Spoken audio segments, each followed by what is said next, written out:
유튜브나 종편에서도 무속에 대한 강의를 하고 또 종교학 교수님도 나와가지고 무속 신학에 대해서 얘기도 하고 유명 배우도 나와서 하고 요즘 9월달에 뭐 바리대기라는 그런 영화도 뭐 개봉도 한다고 하더라고요. 근데 다른 종교하고 무속 신앙이 틀린 것은 우리가 불교든 천주교든 어쨌든 원불교든 뭐 대순이나 뭐 증산교도 그 우리나라 종교의 레벨 안에 신자 수가 좀 돼요. 다 그 종교들이 나름대로는. 근데 다 어쨌든 사람이 선택해서 신도가 되고 사람이 선택해서 거기에 성직자가 됩니다. 스님이 되던 목사가 되던 수녀가 되던 사람이 선택해서 하게 됩니다. 이 무속신앙 같은 경우는 사람이 선택하는 게 아니라 신이 사람을 선택하기 때문에 절대로 소멸이 될 수가 없습니다. 사람이 선택하지 신이 선택하지가 않는다. 이 얘기를 전해드리고 싶습니다. 그리고 뭐 예를 들어서 뭐 예전보다 그 수녀님들이 이렇게 뭐 터미널 같은 데 많이 보이는데 안 보인다. 왜 그러냐면 그런 신에 대한 어떤 고난이나 문제가 드러났을 때 요즘 옛날처럼 뭐 동네 탁 들어가가지고 벼룩시장 보고 또 소개로 들어가가지고 무속에 대한 접근이 굉장히 어렵고 그래서 그런 게 있으면 뭐 또 수녀나 뭐 스님 쪽으로 가는 경우가 많은데 요즘은 이제 유튜브라는 이런 시대에 입각해서 뭔가 그렇게 막 옛날 드라마 보면 막 눈도 강해가지고 막 이런 사람들만 있을 것 같는데 이제 유튜브 같은 데 보니까 뭔가 뭐 예쁜 사람들도 있잖아. 엄청 뭐 연예인 정도로 예쁜 무당들도 있고 뭔가 또 막 되게 배우고 똑똑한 사람들도 학식도 막 풍부해보는 사람도 있는 거고 이런 걸로 이렇게 듣다 보니까 이 체계가 생각 체계가 많이 바뀌고 거기서 접근을 하면서 그런 신의 문제들이 많이 풀려 버리기 때문에 기존 종교로 들어갈 수 있는 이런 입구가 여기서 거의 해결이 되는 경우가 많습니다. 교회에도 그런 목사님들이 은연중에 이제 그런 책들을 쓰시는 분들을 보면 우회적인 얘기들이 대부분 이런 얘기입니다. 어디 기도원 뭐 영성센터 갔더니 여자들이 많더라라고 썼어요.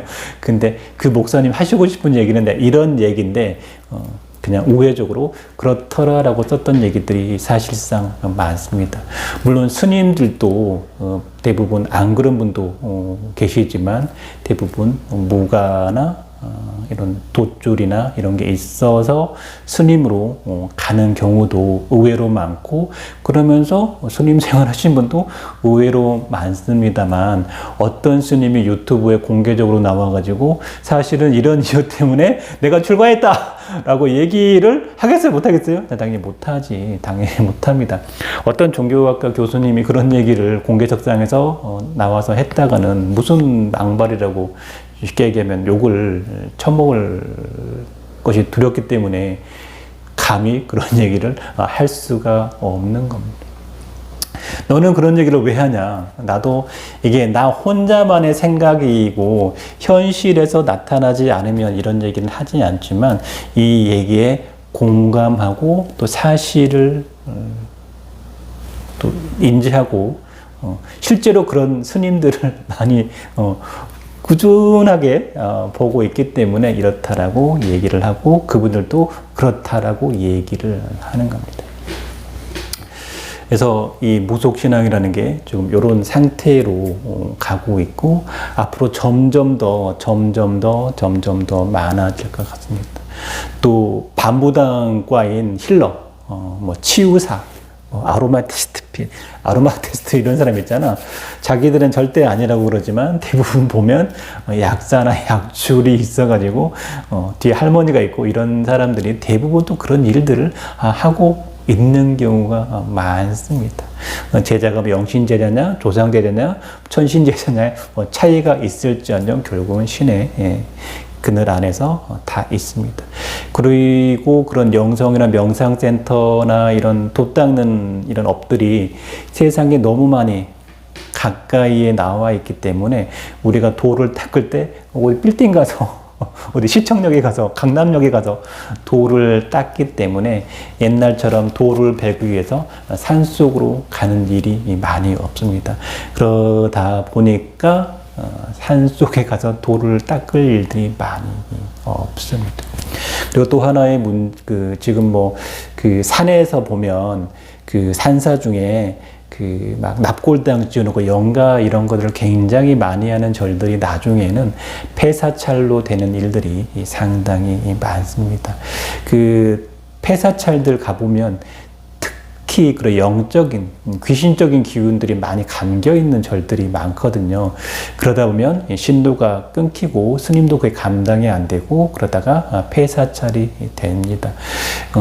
부처님 도량하고 영가는 이렇게 분리해서 놔야 되는데, 아주 원력이 세지 않는 사람이 그런 일을, 또 유튜브 보면 이런 데 보면 뭐 납골당이나 이런 관련 사찰들 막 임대로 이렇게 경매로 나온 사찰 매매로 나오는 경우도 있는데, 그 원력이 뛰어난 신의 이런 무속적인 줄력이 있는 집에서 그런 납골당 사업을 할 수 있는 거지, 맑은 선의 기운을 가진 사람이, 그런 조상이 갖고 있는 사람이 납골당을 함부로 인수하면 본인뿐만이 아니라 주변까지 그 기운이 오버플로우가 돼가지고 사업이 반드시 망할 수도 있다. 이런 얘기를 또 반드시 해드리고 싶습니다. 어쨌든 제가 저희 시골 고향의 절도 옛날에는 특이한 그런 기운이 있었는데 납골당 사업을 많이 하니까 저래다가 납골당을 해놨어. 근데 그게 옳은 게 아닌데 그렇게 해놓으셨더라고. 잘못된 비즈니스로 가고 있는 거죠. 하여튼 그래서 지금 안 좋은 거고요. 하여튼 앞으로의 시대는 이런 영성의 시대가 계속 도래하고 그런 걸로 영적인 게 충족이 되다 보면 무당, 반무당과 안에서 해결이 되다 보니까 기성 종교나 기존 종교로 굳이 갈 이유들이 많이 줄어들게 됩니다. 여기에 대응하는 절이나 교회는 살아남을 것이고, 대응하지 못하는 곳들은 대부분 이제 문을 닫을 수밖에 없다.